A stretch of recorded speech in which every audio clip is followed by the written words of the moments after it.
Hello and welcome back. And welcome to 2017.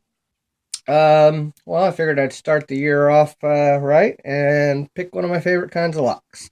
Today I reached in the bucket that Noctis Motus sent me and pulled out a Lockwood. This is a Lockwood oval. Lockwoods are tough enough, but ovals tend to be a little bit tougher. um, Here's the bidding on the key. Come on, focus. There we go. Pretty darn good bidding on this one. And like I said, these usually put up a pretty good fight. Lockwoods, obviously, if you guys have watched my channel at all, you know that Lockwoods usually have tapered pins. And I love Lockwoods.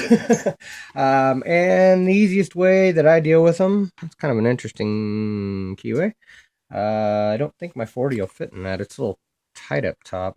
Yeah, it's a little bit more than I want. Let's go with my 30. Yeah, kind of crooked, but we'll go with it.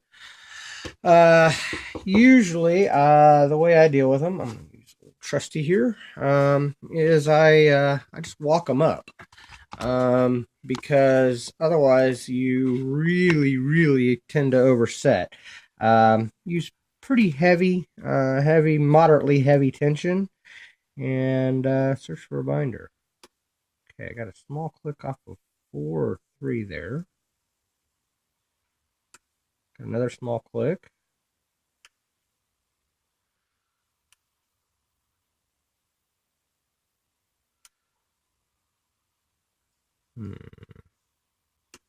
Another small click off of 4.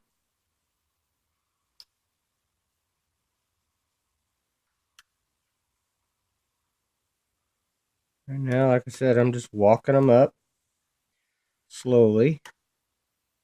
Okay, got a good click there off of, I think that one might be set. Off of 4 finally.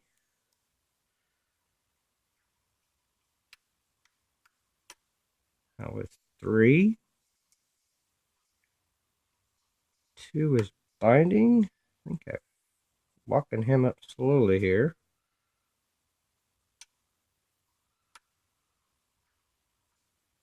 Check 5. Okay, I got to click off of him. Nope, and 3, and it's open. Okay. Obviously I hit other pins other than 5, 4, and 3, but it's one of those things where you, like I said, when you're walking them up, you can kind of just feel small little clicks and turns on the core. But we got her open. So let's take her out of the vise and gut her and show you what we have inside. Alright. You love my Lockwood. Let's get that key off of there.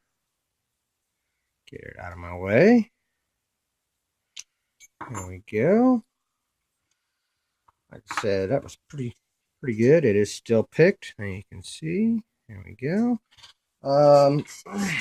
Get a penny tray out. I love this key, and I'm not huge on keys. I never have been, because like I said, this is picking videos. But this is a cool key. It does have the Lockwood name on it, so it's an original key, and then it also has Australia there on it, so that's pretty darn cool. Let's get a screwdriver here. Back off of here.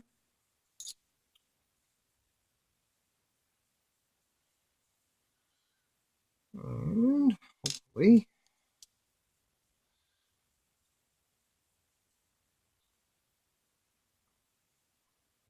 go. Should be able to use that follower, I think. I do not need to shim it. Wow, that's pretty nasty in there, as you can see. Looks like there's...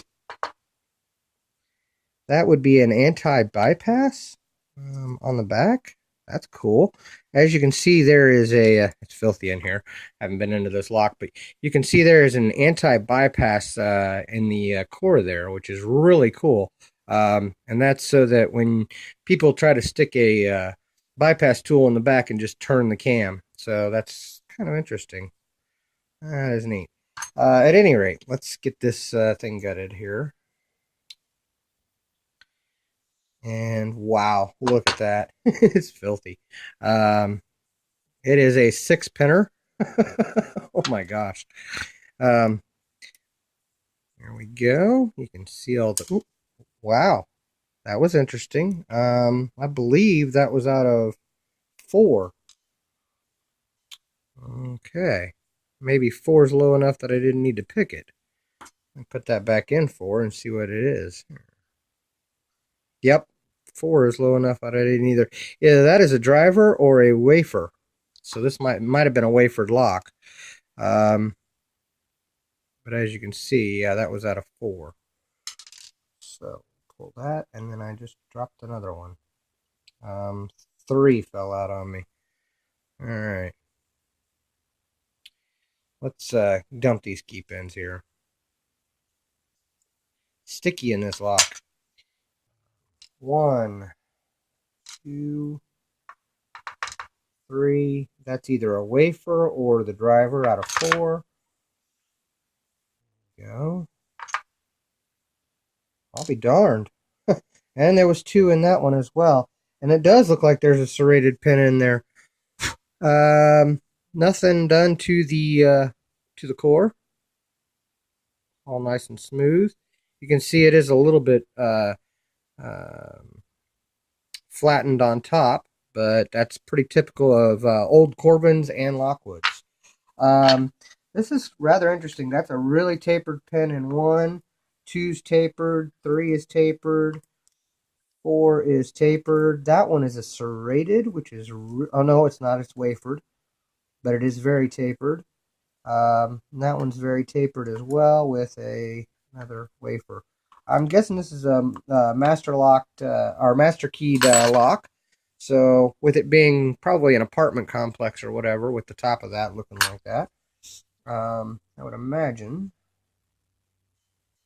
1 is a steel anti-drill, I'm guessing, and it is also very tapered. 2 is another steel pin. Go. 3 is another one. Another one.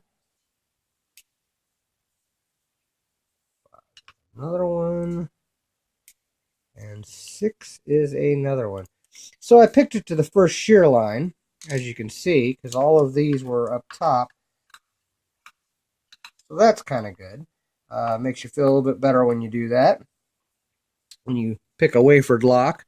Looks like all the springs are the same in there, which I would not expect anything else, anything different, being that this is a stock lock. And there is nothing crazy going on with that. But I'm going to zoom in and show you these tapered pins. For those of you that are new to Lockwoods, you'll get an idea what I'm talking about when I say tapered. Makes oversetting very easy. You can see in 1, that is a tapered key pin. In 2, tapered key pin. 3, very tapered key pin. 4 has a tapered key pin and a wafer. 5 had a tapered key pin and a wafer. And 6, he's slightly tapered, not nearly like the other ones. You can really see the taper on the other ones. And then we had all standard pins up top. And then, like I said, so that's what was inside of this Lockwood. Noctis Motus, thank you very much for this Lockwood. Thank you for all the Lockwoods you've sent me. Thank you guys for watching. Have a happy new year. And we'll just don't break the law.